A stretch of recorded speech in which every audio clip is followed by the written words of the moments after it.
10 ਪਾਤਸ਼ਾਹਾਂ ਦੇ ਆਤਮਕ ਸਵਰੂਪ ਧੰਨ ਸਾਹਿਬ श्री गुरु ग्रंथ साहिब जी महाराज सतगुरु जी की मेहर सदका आप जी जीवन दियां अमोलक कड़ियां नूं सच्चे पातशाह जी के नाम नाल जुड़ के सफलियां कर रहे हो। पुत्रां दे दानी, अमृत के दाते, जागदी जोत धन गुरु गोबिंद सिंह साहिब सच्चे पातशाह जी महाराज, भाई गुरदास साहिब जी दूसरे, जो कहते हैं कि वह गुरु गोबिंद होए प्रगटिया 10वें अवतारा गुरु नानक देव सच्चे पातशाह का 10वां स्वरूप गरीब नवाज ने इस धरती में भाग लाए। बहुत महाराज ने बख्शिशां इत्थे वरताइयां। सच्चे पातशाह जी ने सचखंड गमन किया। ये पवित्र स्थान जिसकी सेवा शेरे पंजाब महाराजा रणजीत सिंह साहब जी ने करवाई। तख्त सचखंड श्री हजूर श्री अबचल नगर साहिब आप जी वड्डियां भागां नाल दर्शन दीदार कर रहे हो। सतगुरु दे सजे हुए दरबार अंदर पवित्र बाणी की कथा का समा है। प्यार शरदा नाल महाराज जी का अमृत उपदेश सरवण करिए। सतगुरु जी के पावन चरणों का ध्यान करते हुए आखो जी सतनाम श्री वाहेगुरु साहिब जी। सतनाम श्री वाहेगुरु साहिब जी। सतनाम श्री वाहेगुरु जी। महला पहला। गरीब नवाज धन गुरु नानक देव सच्चे पातशाह जी हजूर ए आशा दी वार दा सत संगत जी 18वां श्लोक आरंभ होया सीगा। सच्चे पातशाह जी महाराज ने कल दे दीवान विच 18वें श्लोक की कथा हुई सी। अगे 19वां श्लोक आरंभ होया सीगा। सच्चे पातशाह जी ने जो कर्मकांडी ब्राह्मण है सूतक ते पातक दी झूठ मनदे है, पवित्रता मनदे है। महाराज जी ने कहंदे सी कि महाराज वेखो मनु स्मृति विच लिखिया होया है जिस किसी दे घर विच बच्चा जन्मदा है 40 दिन उथों दे भोजन दे पाउण दा अधिकारी नहीं कोई हुंदा। जिस घर विच कोई मरग हो जाती है उथे भी महाराज 40 दिन कोई भोजन नहीं पा सकता। उथे पातक दी अपवित्रता लगदी है। फिर महाराज जी ने दस्सिया सी कि पंडित जी सूतक पातक तां हर वेले ही होई जांदा। फिर वाहिगुरु दे हुक्म विच जीव आ रहे हैं, मर के भी जा रहे हैं, क्योंकि जम्मण मरना हुक्म है। भाणे आवे जाए। वाहिगुरु दे भाणे विच जीव आउंदे भी पए है ते मर के जा भी रहे है। ये सूतक ते पातक दी झूठ तां फिर लैणी नहीं ते तुसी प्रशादा किवें फिर छकोगे। महाराज सच्चे पातशाह जी ने फिर पूछया सी कि महाराज किवें उतरदी है झूठ। महाराज ने कहा सी ज्ञान उतारा धोए। गुरु जी का ज्ञान इस झूठ नूं ला दिंदा है। फिर सतगुरां दस्सिया सी कि तुसीं जिस चीज नूं सूतक समझ रहे हो थोड़ो सूतक है। अपवित्रता की है तुसीं समझिया ही नहीं। महाराज की अपवित्रता हुंदी है। फिर महाराज क्या सी कि मन का सूतक लोभ है, जिहवा सूतक कूड़, अखी सूतक वेखना, पर त्रै पर धन रूप। ये सारी महाराज जी ने अपवित्रता दसी फिर कि इन्हां इंद्रियां नूं झूठ लग रही है। ये सूतक पातक तां तुसीं हटाउंदे नहीं। इउं सच्चे पातशाह जी ने फिर गरीब नवाज ने ये सिक्ख्या बख्शिश की। अगला 19वां श्लोक आरंभ होया सी जो महाराज जी ने कानपुर दे बार-बार शहर दे महाराज जी ने उचारण किया, जिथे सतगुरां दा अस्थान भी है। महाराज सच्चे पातशाह जी ने भाई मरदाना जी दे पुछण तो कि महाराज इत्थे सारे लोग थुकदे गए क्यों है, थुक थुक के क्यों जांदे है? महाराज कहंदे ने भाई मरदानिया, ਜਿਹੜੇ परमेश्वर ਦਾ नाम नहीं ना जपदे लोग उन्हां दे मूंह ते थुक्कां पाउंदे ऐ। भाई मरदाना जी कहण लगे महाराज इत्थे दिसदा ते कोई है नहीं। फिर महाराज जी ने दस्सिया कि भाई किस तरह उन्हां दे मूंह ते थुक्कां पैंदियां। महाराज जी ने कहा कि इन्नी पवित्रता दे नाल भोजन बनाईदा है, फिर पवित्रता करके ही छकदे ऐ। ते महाराज कहंदे भाई छक के जदों बिन नावै रस खाहे, बिना नाम जपे तो सारे ही रस जेड़े महाराज कहंदे जीव खांदा है। ते फिर सतगुरु पातशाह जी ने कहा कि तित मुख थुक्कां पाहे। भाई मरदाना जी ओदे मूंह ते थुक्कां पैंदियां। महाराज वो किवें पैंदियां? सतगुरु कहंदे वेखो इन्ने 36 प्रकार दे पदार्थ भाई मरदाना जी खा के ते फिर ओनू कोहथी जाए सट्टिया भैड़ी जगह ते, भाव वो सारा जिहड़ा खाधा होया भोजन ओदा विष्टा बन जांदा ते मैला जिहड़ा वो भैड़ी जगह ते जाके सिट दिंदा। किस इहो लगा दोष दोख, ये दोष जिहड़ा है इहदे रसां नूं अमृत वर्गे भोजनां नूं, जिदा महाराज ने कहा सी कि अन्न देवता, पानी देवता, बैसंतर देवता, लूण, पंजवां पाया किरत तां होआ पाक पवित्र। फिर कहा सी पापी स्यों तन गड्डिया, थुक्कां पईयां तित। जदों पापी दे तन शरीर नाले गड्डिया मिल गया ना अमृत वर्गा भोजन, तो महाराज जी ने कहा ही है ना कि भाई मजा रुद्र दुर्गंधा अथ गरबेन अज्ञाननो। ये शरीर विच की है, मिज वै, खून वै, इनू जिहड़ी चीज भी लगदी है ना ओहो ही अपवित्र हो जाती है। अतर फलेर ला लो किन्ना क चिर खुशबू रहूगी। ये शरीर गंदगी दा ही घर वै। इन्नियां अमृत वर्गियां चीजां खा के जिहड़ा गंदगी विष्टा कर करके सिटी जांदा है, वाहिगुरु दा नाम नहीं जपदा है। फिर महाराज जी ने कहा जित मुख नाम न ऊच रहे, बिन नावै रस खाहे, नानक एवै जानिए तित मुख थुक्कां पाहे। भाई मरदाना जी इस तरह जानना करो जिहड़े नाम दा रस ही नहीं चखदे ते 36 प्रकार दे भोजन खाई जांदे ऐ, उन्हां दे मूंह दे उत्ते ये थुक्कां पैंदियां, किसे होर दे मूंह ते नहीं पैंदियां। गंदगी ते नहीं लोग थुकदे, उन्हां दे मूंह ते ही थुक्कां पैंदियां। ते परलोक विच भी लानता रूपी थुक्कां उन्हां दे मूंह ते पैंदियां हन। ये श्लोक जिहड़ा सीगा 19वां आरंभ होया सीगा। अगे महाराज हुण महले द्वारा उपदेश बख्शिश करदे आ, सुनो प्यार नाल। महला पहला। पहले पातशाह जगत गुरु जी फरमाउंदे आ, भंड जम्मीए भंड निम्मीए। साध संगत जी सतगुरां दे हजूर बहुत सारी संगत बैठी है, जिन्हां विच बहुतियां बीबियां बैठियां होईयां, क्योंकि सिख परिवारां समेत महाराज जी दे हजूर आउंदे आ। एक सिख ते ओदियां 6 धीआं ने, नाल उसदी इस्त्री है। महाराज जी दे कोल आए बैठे आ, नमस्कार कीती है। ते एक वैष्णव बरकत चल के आया है।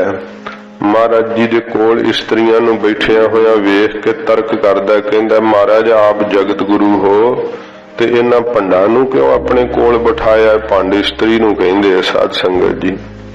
कहंदा इन्हां नूं भंडां नूं क्यों अपने कोल बिठाया है? महाराज कहते क्यों की गल है? कहते महाराज इस्त्री तो गलीच हुंदी है। साध संगत जी ये बहुत सारिया गल्लां जिहड़ियां ब्राह्मण ने वर्ण आश्रम बढ़ा करके देखो मनुख की गति तो इन्होंने मनी है ते इस्त्री नूं गलीच मन करके दुतकारिया होया है। इथों तक कि इस्त्री नूं कहंदे पैर दी जुत्ती है ते ओदे कोई हाव भाव नहीं है, तो एक वरतों वाली वस्तु समझी हुई है। पर जगत गुरु जी ने धन गुरु नानक देव सच्चे पातशाह जी ने साध संगत जी इस्त्री जाति नूं बहुत वड्डा सतगुरां ने मान बख्शिश कीता। गरीब नवाज जी ने इउं जिहड़े वर्णा आश्रमां दीयां गंढां मार के ते देखो इस्त्री तो जिहदे तो इन्ना संसार चलदा है ओदी ही फिर निंदा करदे, ओनू ही बुरा कहिंदे आ। महाराज गुरु अर्जन देव सच्चे पातशाह भी हजूर जदों बाणी लिखाउंदे सीगे ना ते लाहौर दे ओ भगत कान्हा ते पीलू ये सारे चल के आए सी। कान्हे ने तां कहा सी कि चुप वे अड़िया चुप, बोलण दी नहीं आ विजड़िया अड़िया चुप। कहंदा ये लिखो मेरी बाणी। महाराज कहंदे साडे घर दे सिद्धांत नाल मेल नहीं खांदी। जे चुप ही रहना तो पत्थर चुप है, पहाड़ चुप है।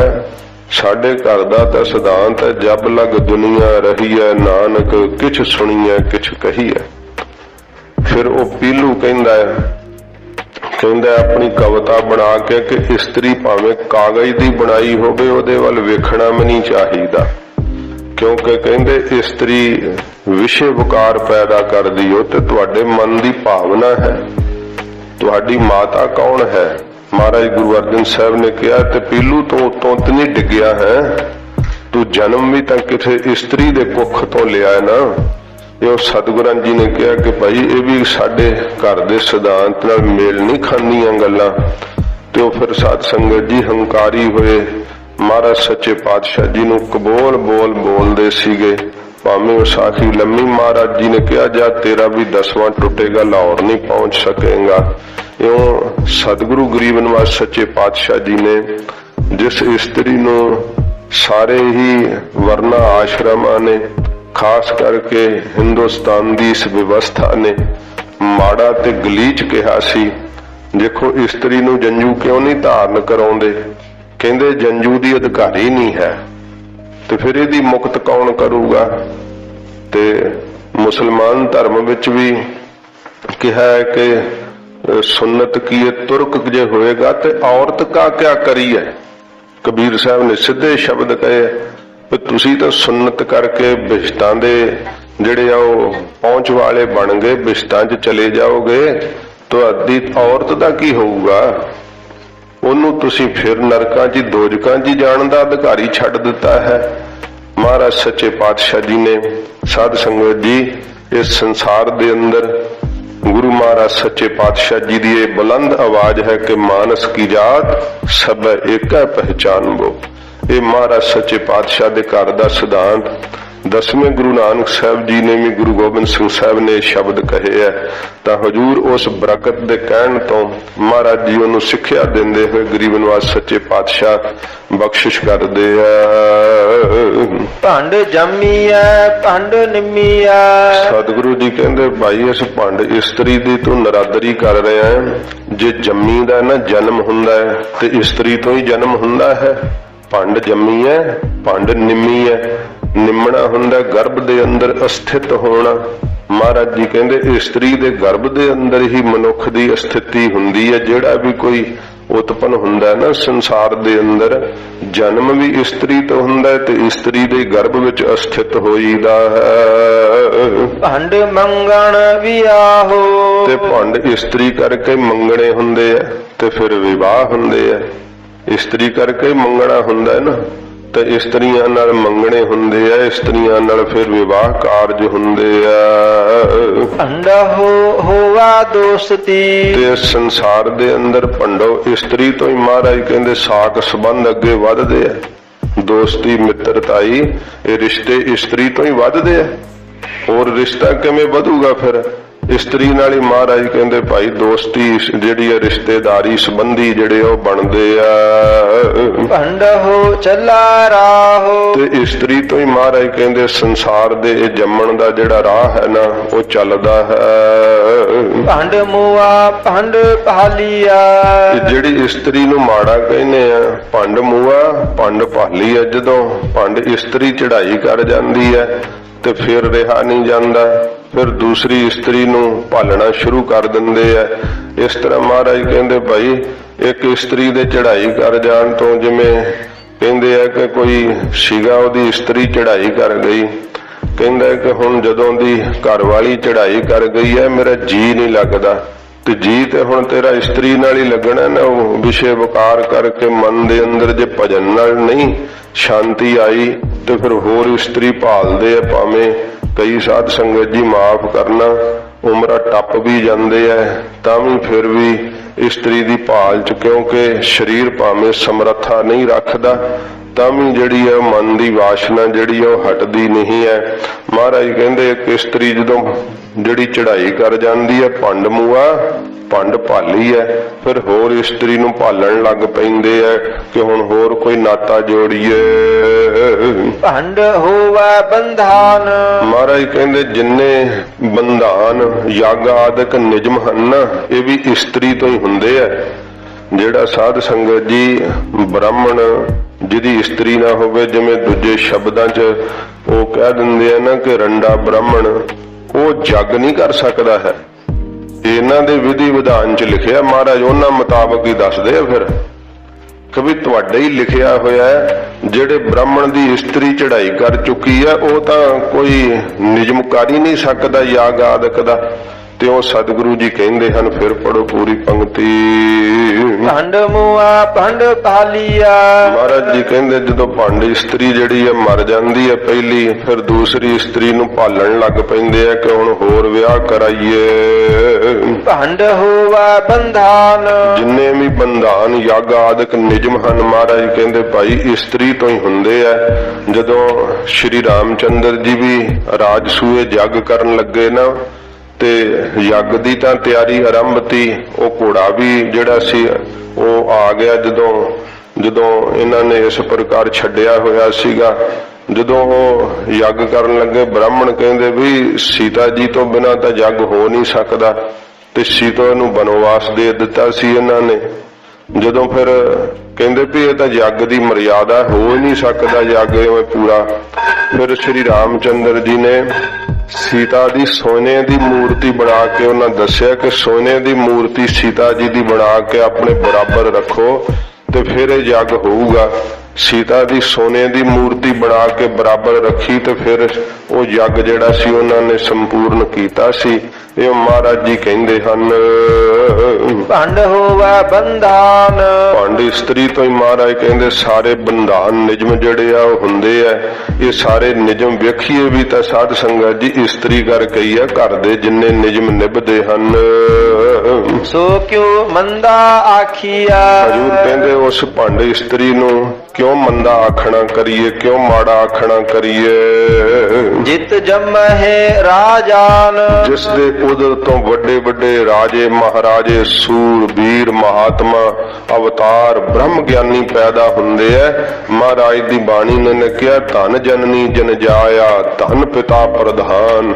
ਉਹ ਮਾਤਾ ਧਨ ਹੈ ਜਿਨੇ ਐਸੋ ਜੇ ਜਨ ਪੁਰਖ ਵੱਡੇ ਨੂੰ ਨਾਮ ਦੇ ਰਸੀਏ ਨੂੰ ਜਨਮ ਦਿੱਤਾ ਹੈ।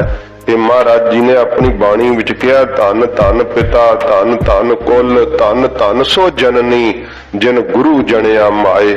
ਇਹ ਮਹਾਰਾਜ ਜੀ ਨੇ ਏਡਾ ਵੱਡਾ ਜਿਹੜਾ ਰੁਤਬਾ ਹੈ ਇਹ ਮਾਤਾ ਨੂੰ ਸਤਿਗੁਰਾਂ ਜੀ ਨੇ ਬਖਸ਼ਿਸ਼ ਕੀਤਾ ਹੈ। ਤੋ ਮਹਾਰਾਜ ਕਹਿੰਦੇ ਸੋ ਕਿਉਂ ਮੰਦਾ ਆਖੀਏ, ਕਿਉਂ ਉਸ ਇਸਤਰੀ ਦੇ ਤਾਈ ਮੰਦਾ ਮਾੜਾ ਆਖਣਾ ਕਰੀਏ। ਵੇਖੋ ਉਸੇ ਇਸਤਰੀ ਦੀ ਕੁੱਖ ਤੋਂ ਜਨਮ ਲੈ ਕਰਕੇ ਮਹਾਰਾਜ ਜੀ ਕਹਿੰਦੇ ਭਾਈ ਉਹਨੂੰ ਹੀ ਫਿਰ ਮੰਦਾ ਆਖਣਾ, ਉਹਨੂੰ ਹੀ ਮਾੜਾ ਆਖਣਾ, ਫਿਰ ਤਾਂ ਆਪਣੀ ਮਾਤਾ ਨੂੰ ਹੀ ਗਾਲ ਲੱਗਣੀ ਹੈ ਨਾ। ਇਸ ਪ੍ਰਕਾਰ ਸਤਿਗੁਰੂ ਜੀ ਕਹਿੰਦੇ ਜਿਤ ਜੰਮਹਿ ਰਾਜਾਨ, ਜਿਸ ਦੀ ਕੁੱਖ ਤੋਂ ਏਡੇ ਏਡੇ ਰਾਜੇ ਮਹਾਰਾਜੇ ਸੂਰਬੀਰ ਯੋਧੇ ਜਨਮ ਲੈਂਦੇ ਆ। ਜਿਵੇਂ ਉਹ ਬੀਬੀ ਰਾਜ ਕੌਰ ਦੀ ਸਾਖੀ ਤੁਸੀਂ ਸੁਣੀ ਹੈ, ਕਿਵੇਂ ਉਹਨੂੰ ਸਾਧ ਸੰਗਤ ਜੀ ਘਰ ਵਿੱਚ ਜਿਹੜਾ ਸੀ ਨਾ ਪਾ ਕੇ ਘੜੇ ਵਿੱਚ ਤੇ ਧਰਤੀ 'ਚ ਦੱਬ ਦਿੱਤਾ ਸੀ। ਜਦੋਂ ਮਹਾਂਪੁਰਖ ਜਿਹੜੇ ਸੀ ਬਾਬਾ ਗੁੱਦੜ ਸਿੰਘ ਜੀ, ਉਹਨਾਂ ਨੂੰ ਦੁੱਧ ਲੈ ਕੇ ਜਾਂਦਾ ਹੁੰਦਾ ਸੀ ਮਹਾਰਾਜਾ ਰਣਜੀਤ ਸਿੰਘ ਦਾ ਨਾਨਾ ਸੀ ਜੋ, ਤੇ ਉਹ ਕਹਿਣ ਲੱਗੇ ਵੀ ਤੂੰ ਦੁੱਧ ਨਹੀਂ ਲੈ ਕੇ ਆਇਆ ਤੇ ਗਊ ਦਾ ਰਕਤ ਲੈ ਕੇ ਆਇਆ। ਡਰ ਗਿਆ, ਕਹਿੰਦਾ ਮਹਾਰਾਜ ਮੈਂ ਕੀ ਪਾਪ ਕੀਤਾ? ਕਹਿੰਦੇ ਤੇਰੇ ਘਰ ਵਿੱਚ ਨਵ ਜੰਮੀ ਲੜਕੀ ਦੱਬ ਦਿੱਤੀ ਘੜੇ 'ਚ ਪਾ ਕੇ। ਕਹਿੰਦਾ ਮਹਾਰਾਜ ਮੈਨੂੰ ਪਤਾ ਨਹੀਂ, ਖਬਰ ਨਹੀਂ। ਕਹਿੰਦੇ ਚੱਲ ਤੈਨੂੰ ਦੱਸੀਏ। ਜਾ ਕੇ ਮਹਾਂਪੁਰਖਾਂ ਨੇ ਘੜੇ 'ਚੋਂ ਕੱਢ ਲਈਓ ਤੇ ਉਹਦਾ ਸਾਧ ਸੰਗਤ ਜੀ ਇਸ਼ਨਾਨ ਕਰ ਸੁੱਚੇ ਬਸਤਰਾਂ ਨਾਲ ਗੁਰੂ ਗ੍ਰੰਥ ਸਾਹਿਬ ਜੀ ਦੇ ਹਜ਼ੂਰ ਲਿਆ ਕਰਕੇ ਸ਼੍ਰੀ ਮੁਖ ਵਾਕ ਲੈ ਕੇ ਉਹਦਾ ਨਾਮ ਰਾਜ ਕੌਰ ਰੱਖਿਆ। ਤੇ ਉਸ ਬੀਬੀ ਰਾਜ ਕੌਰ ਦੀ ਕੁੱਖ ਤੋਂ ਮਹਾਬਲੀ ਸ਼ੇਰੇ ਪੰਜਾਬ ਮਹਾਰਾਜਾ ਰਣਜੀਤ ਸਿੰਘ ਸਾਹਿਬ ਦਾ ਜਨਮ ਹੋਇਆ ਸੀਗਾ, ਜਿਨੇ ਇੰਨੇ ਜ਼ੋਰ ਦੇ ਨਾਲ ਧਰਤ ਹਿਲਾ ਦਿੱਤੀ ਸੀ। ਪੰਜਾਬ ਦੇ ਅੰਦਰ ਐਡਾ ਵਿਸ਼ਾਲ ਰਾਜ ਜਿਹੜਾ ਸੀਗਾ ਕਾਇਮ ਕੀਤਾ। ਵੱਡਾ ਸਾਧ ਸੰਗਤ ਜੀਏ, ਸਾਡਾ ਖਾਲਸੇ ਦਾ ਰਾਜ ਇਹ ਮਹਾਰਾਜੇ ਦੀ ਉਹ ਦੇਣ ਸੀ, ਉਹਦਾ ਪੁਰਸ਼ਾਰਥ ਸੀ, ਜਿਨੇ ਇੰਨੀ ਸੂਝ-ਬੂਝ ਦੇ ਨਾਲ, ਇੰਨੀ ਦਲੇਰੀ ਦੇ ਨਾਲ ਜਿਹੜਾ ਸੀ ਖਾਲਸਾ ਰਾਜ ਦੀਆਂ ਹੱਦਾਂ ਬਹੁਤ ਦੂਰ ਤੱਕ, ਕਿੱਥੇ ਮੁਲਤਾਨ, ਕਿੱਥੇ ਕਸ਼ਮੀਰ, ਸਭ ਇਹ ਖਾਲਸਾ ਰਾਜ ਦੇ ਅੰਦਰ ਹੁੰਦੇ ਸੀਗੇ। ਇਉਂ ਸੱਚੇ ਪਾਤਸ਼ਾਹ ਜੀ ਮਹਾਰਾਜ ਕਹਿੰਦੇ ਹਨ, ਸੋ ਕਿਉ ਮੰਦਾ ਆਖੀਆ। ਉਸ ਇਸਤਰੀ ਦੇ ਤਾਈ ਮਹਾਰਾਜ ਕਹਿੰਦੇ ਕਿਉਂ ਭਾਈ ਮੰਦਾ ਆਖਣਾ ਕਰੀਏ, ਮਾੜਾ ਨਾ ਆਖੀਏ। ਜਿਤ ਜਮਹਿ ਰਾਜਾਨ। ਜਿਸ ਇਸਤਰੀ ਦੀ ਕੁੱਖ ਤੋਂ ਵੱਡੇ ਵੱਡੇ ਰਾਜੇ ਮਹਾਰਾਜੇ, ਸੂਰਬੀਰ, ਭਗਤ, ਬਲੀ ਪ੍ਰਾਪ ਜਿਹੜੇ ਪੈਦਾ ਹੁੰਦੇ ਐ, ਜੋ ਜਨਮ ਦਿੰਦੀ ਹੈ ਅਵਤਾਰਾਂ ਨੂੰ ਵੀ। ਭੰਡ ਹੋਈ ਭੰਡ ਉਪਜਾ। ਫਿਰ ਮਹਾਰਾਜ ਕਹਿੰਦੇ ਵੇਖੋ ਇਸਤਰੀ ਤੋਂ ਹੀ ਇਸਤਰੀ ਜਿਹੜੀ ਆ ਉਤਪੰਨ ਹੁੰਦੀ ਹੈ। ਭੰਡਾ ਬਾਜ ਨਾ ਕੋਈ। ਤੇ ਭੰਡ ਇਸਤਰੀ ਤੋਂ ਬਾਜ ਬਿਨਾਂ ਤਾਂ ਕੋਈ ਹੈ ਹੀ ਨਹੀਂ। ਮਹਾਰਾਜ ਸੱਚੇ ਪਾਤਸ਼ਾਹ ਜੀ ਕਹਿੰਦੇ ਆ, ਜਿਵੇਂ ਉਹ ਸਗਲਿਆਂ ਕੀ ਹੋ ਬਹਿਨ ਭੈਣ ਭਾਣਜੀ, ਜਿਨਹ ਬਸੀ ਬਰੀ ਤੇ ਸਚੇਰੀ। ਇਸਤਰੀ ਹੈ ਨਾ, ਕਿਸੇ ਦੀ ਭੈਣ ਹੈ, ਕਿਸੇ ਦੀ ਮਾਤਾ ਹੈ, ਤੇ ਕਿਸੇ ਦੀ ਸਾਧ ਸੰਗਤ ਜੀ ਧੀ ਹੈ, ਤੇ ਕਿਸੇ ਦੀ ਇਸਤਰੀ ਹੈ। ਇਹ ਇਸਤਰੀ ਹੀ ਮਾਤਾ ਦਾ ਤੇ ਭੈਣ ਦਾ ਤੇ ਸਾਰੇ ਰਿਸ਼ਤੇ ਹਨ। ਇਹ ਮਹਾਰਾਜ ਕਹਿੰਦੇ ਹਨ, ਭੰਡ ਹੋਈ ਭੰਡ ਉਪਜਾ। ਵੇਖੋ ਮਰਦ ਤੇ ਨਾ ਇਸਤਰੀ ਨੂੰ ਜਨਮ ਦਿੰਦਾ, ਭੰਡੋ ਹੀ ਭੰਡ ਉਪਜੈ। ਇਸਤਰੀ ਤੋਂ ਹੀ ਇਸਤਰੀ ਦਾ ਜਨਮ ਹੁੰਦਾ ਹੈ। ਭੰਡਾ ਬਾਜ ਨਾ ਕੋਈ। ਮਹਾਰਾਜ ਕਹਿੰਦੇ ਭਾਈ ਵਿਸ਼ਨੂੰ ਦੇ ਤੁਸੀਂ ਉਪਾਸ਼ਕ ਹੋ, ਉਹਨਾਂ ਨੂੰ ਵੈਸ਼ਨਵਾਂ ਨੂੰ ਕਹਿੰਦੇ ਮਹਾਰਾਜ। ਮਹਾਰਾਜ ਕਹਿੰਦੇ ਭੰਡ ਇਸਤਰੀ ਤੋਂ ਬਿਨਾਂ ਕੌਣ ਹੈ ਦੱਸ?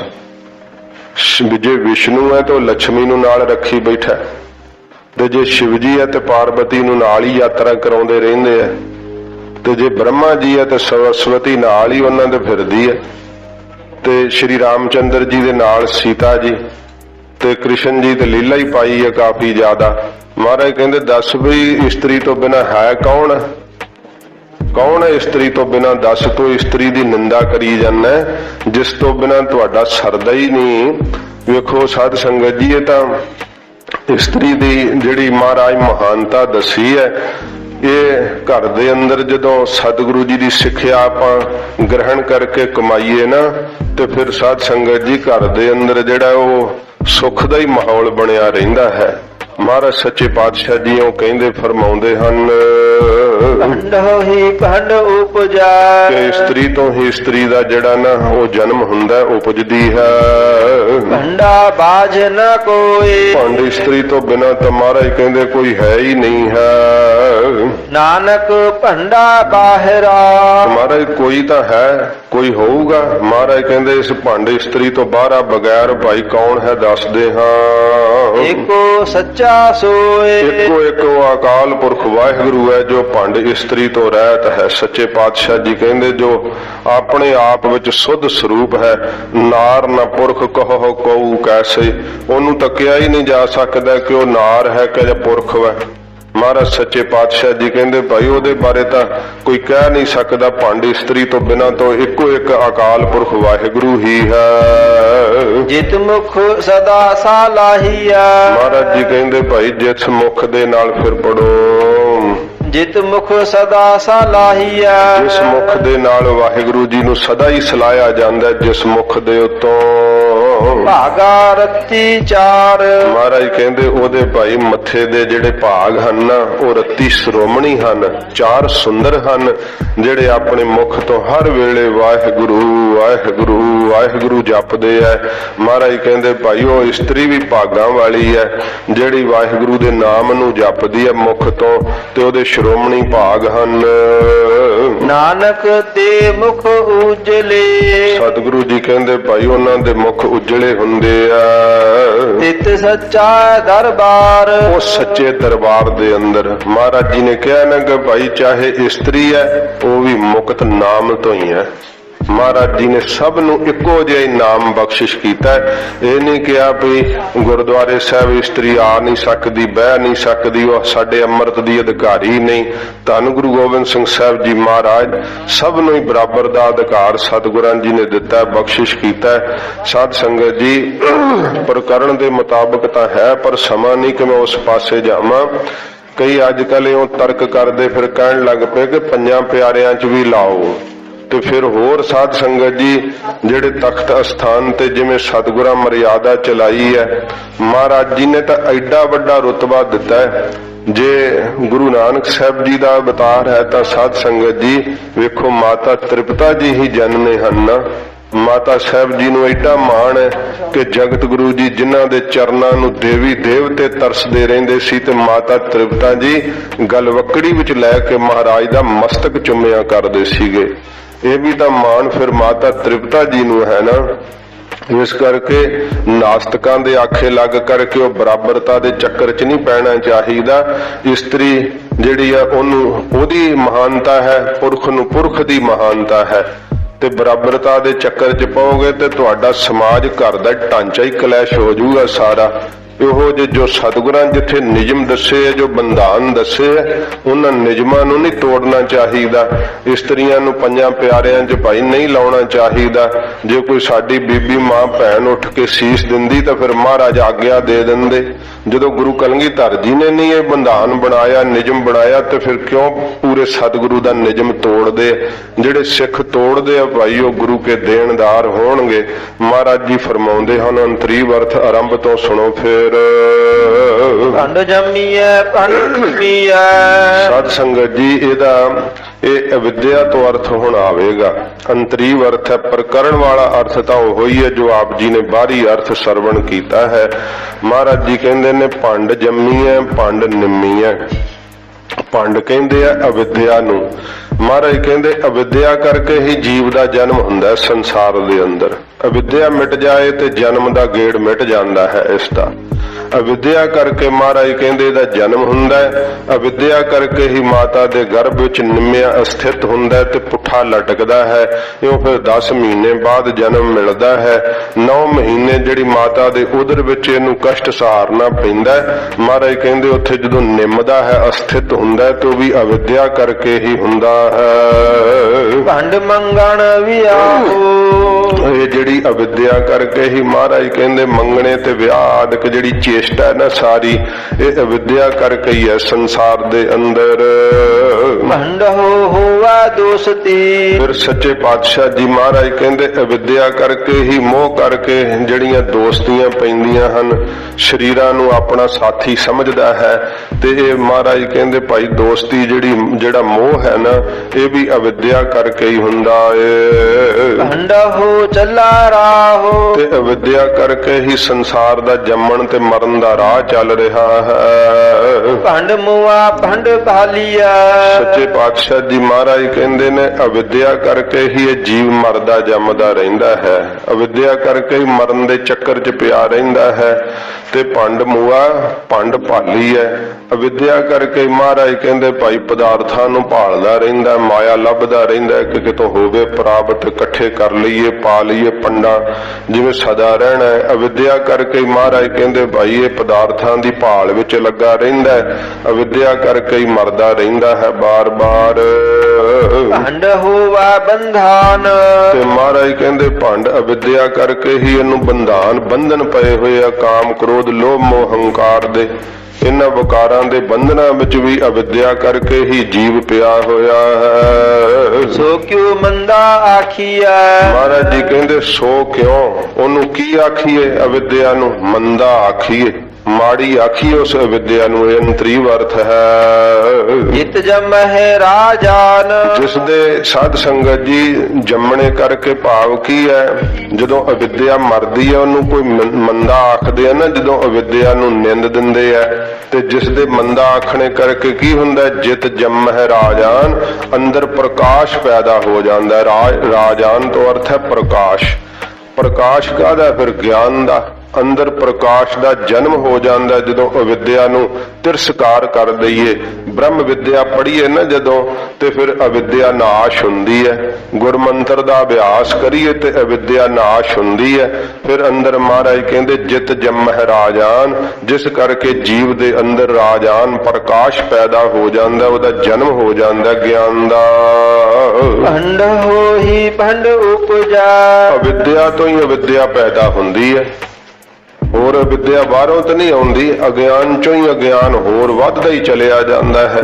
ਮਹਾਰਾਜ ਕਹਿੰਦੇ ਉਹ ਅਵਿਦਿਆ ਤੋਂ ਹੀ ਅਵਿਦਿਆ ਦਾ ਜਨਮ ਗਾਂ ਹੋ ਜਾਂਦਾ ਏ। ਭੰਡਾ ਬਾਜ ਨਾ ਕੋਏ। ਅਵਿਦਿਆ ਤੋਂ ਬਿਨਾਂ ਤਾਂ ਕੋਈ ਵੀ ਨਹੀਂ। ਮਹਾਰਾਜ ਕਹਿੰਦੇ ਸਭ ਅਵਿਦਿਆ ਜੀ ਤੁਰੇ ਫਿਰਦੇ ਆ, ਇਹ ਅਗਿਆਨ ਚ ਹੀ ਹੈ ਸਾਰੇ। ਮਹਾਰਾਜ ਕਹਿੰਦੇ ਭਾਈ ਅਵਿਦਿਆ ਤੋਂ ਬਿਨਾਂ ਤਾਂ ਕੋਈ ਵੀ ਨਹੀਂ ਹੈ। ਨਾਨਕ ਭੰਡਾ ਬਾਹਰਾ। ਇਸ ਅਵਿਦਿਆ ਤੋਂ ਬਿਨਾਂ ਤਾਂ ਮਹਾਰਾਜ ਕਹਿੰਦੇ ਭਾਈ ਇੱਕੋ ਇੱਕ ਉਹ ਆਪ ਹੀ ਹੈ। ਸਤਿਗੁਰੂ ਕਹਿੰਦੇ ਇਹਦੇ ਤੋਂ ਬਾਹਰਾ ਜੋ ਬਗੈਰ ਹੈ। ਏਕੋ ਸੱਚਾ ਸੋਏ। ਇੱਕੋ ਇੱਕ ਸੱਚਾ ਸੋਏ ਉਹ ਪਰਮੇਸ਼ਰ ਹੀ ਹੈ ਜਿਹਦੇ ਵਿੱਚ ਅਵਿਦਿਆ ਨਹੀਂ ਹੈ। ਬਾਕੀ ਸਭ ਅਵਿਦਿਆ ਹੀ ਹੈ ਸਾਧ ਸੰਗਤ ਜੀ। ਮਾਇਆ ਦੀ ਹੀ ਖੇਲ ਵਰਤ ਰਹੀ ਹੈ ਸਾਰੀ। ਇਸ ਪ੍ਰਕਾਰ ਇਹ ਅਰਥ ਮਾਇਆ ਤੋਂ ਵੀ ਅੱਗੇ ਲੱਗ ਜਾਂਦਾ ਹੈ, ਪਰ ਇਹ ਇਸ ਤਰ੍ਹਾਂ ਇਹ ਅੰਤਰੀਵ ਅਰਥ ਹਨ। ਤੋ ਖੋਟੀ ਬੁੱਧੀ ਤੋਂ ਵੀ ਅਰਥ ਇਹ ਲੱਗ ਜਾਂਦਾ ਹੈ। ਇਸ ਤਰ੍ਹਾਂ ਸੱਚੇ ਪਾਤਸ਼ਾਹ ਜੀ ਕਹਿੰਦੇ ਭਾਈ ਜਿਸ ਵਿੱਚ ਅਵਿਦਿਆ ਨਹੀਂ ਨਾ ਹੈ, ਅਗਿਆਨ ਨਹੀਂ ਹੈ, ਉਹ ਕੇਵਲ ਇੱਕੋ ਇੱਕ ਸੁੱਧ ਸਰੂਪ ਪਰਮੇਸ਼ਰ ਹੈ ਜਿਹਦੇ ਵਿੱਚ ਕਿਸੇ ਪ੍ਰਕਾਰ ਦੀ ਕੋਈ ਅਵਿਦਿਆ ਨਹੀਂ ਹੈ। ਉਹ ਪ੍ਰਕਾਸ਼ ਸਰੂਪ ਹੈ ਆਪ। ਜਿਤ ਮੁਖ ਸਦਾ ਸਲਾਹੀਆ।